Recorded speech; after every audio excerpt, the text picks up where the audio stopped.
It's Isaiah 26:3.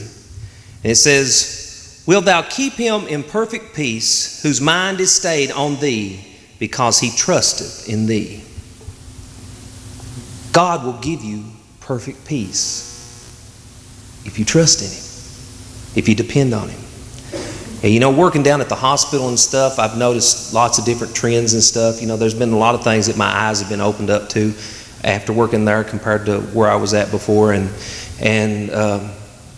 we see drugs that are prominent, but it seems like anxiety is growing and growing and growing. It's just spreading like a disease across.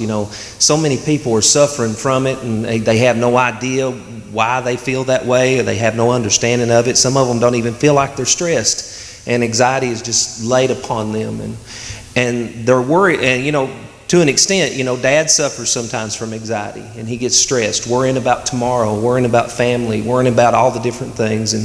And anxiety is feelings of worry and fear, and it's strong enough that it interferes with your daily activities. It's strong enough that it interferes with your thought process, and you feel like you're smothering down and that you're bound. And I read a good word this week that it was talking about, holding on of the troubles of tomorrow won't fix it, but it'll take away your peace for today. And so, we talk about how God's grace is sufficient. His grace is sufficient for today. He's not asking you to take up the weight of tomorrow or next week or next year. We know that we're in the end times, and that weight sometimes, we were discussing it in Sunday school, last weekend, and we discussed we were kind of laying it in around what we were thinking in that 7 years after the church is called out. And that's a heavy weight. That's a heavy weight. And we don't know everything that's going to take place during that 7 years. We don't know what people are going to have to go through, and we don't know everything that the world's going to be like, but it's a heavy weight. And so when you start thinking about those heavy weights, when you start thinking about how these countries are at war with other countries, and how ISIS is doing what ISIS is doing, and when you start thinking about those things, it can weigh you down and it can bog you down. But he teaches us not to worry about tomorrow, what we're going to eat, what we're going to drink, what we're going to wear, because he's going to supply it. Because he supplied the needs of everything, even down to the smallest lily of the valley, to the daisies and the roses, to everything. He's made beautiful and pure. He made it by his own hand.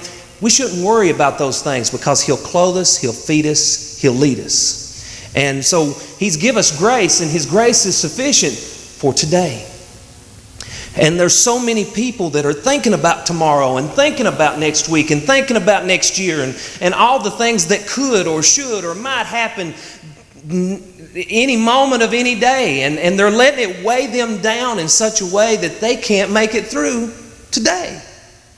And so we don't need to worry about those things. We need the peace of God to come into our lives in such a powerful way. Because how can we go forward and carry out the acts in which he desires us to do in his name if we're at odds with tomorrow?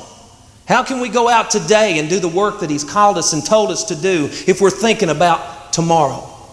There's many ministers got themselves in trouble because they've got all these plans down the road about what they're going to do with their church or with their future. It may not be what God told them to do. It's just what they've got in their mind that's going to happen. And they get themselves bogged down with the plans of tomorrow, and they forgot about the necessities of today.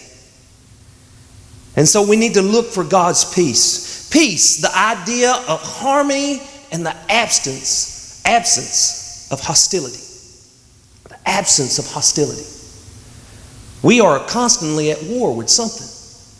There's enemies all around us, spiritual enemies that attack us and afflict us, and hostility is an option every moment of every day. But how we allow that hostility to affect us and lead us will determine how we're going to make it through today.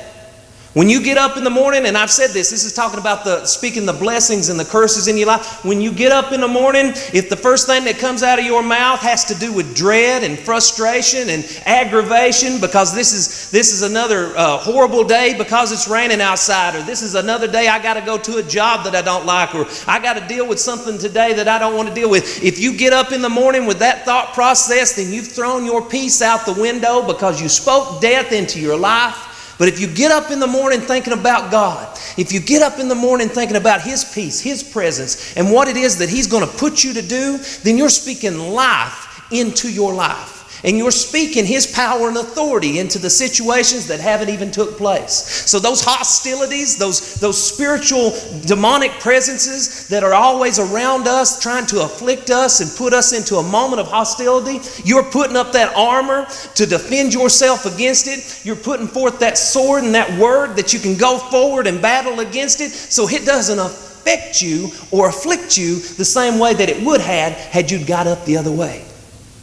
And so we need the peace of God. We need harmony in our lives, and we need the absence of hostility. Peace carries the idea of unity and completeness and rest and ease and security. And those are the things of God. Those are the things that He applies to us. Those are not things that we can do on our own many a times. We can't bring peace. I couldn't bring peace into my life. The way that I felt when I was younger, the depression that I felt, I couldn't deal with what I had going on in me. I couldn't deal with it. I came to Him, and by coming to Him, I confronted it. But the weight that was upon me and the way that I felt of my worth and my life, I couldn't change on my own. I had to apply Him to it in order for it to change. And so the things of God are those unities, those completeness, the rest. You can come to Him for rest and ease and security, knowing that He's in charge of tomorrow just as much as He is today. The Hebrew word is shalom. Shalom is peace. It's used many times in hellos and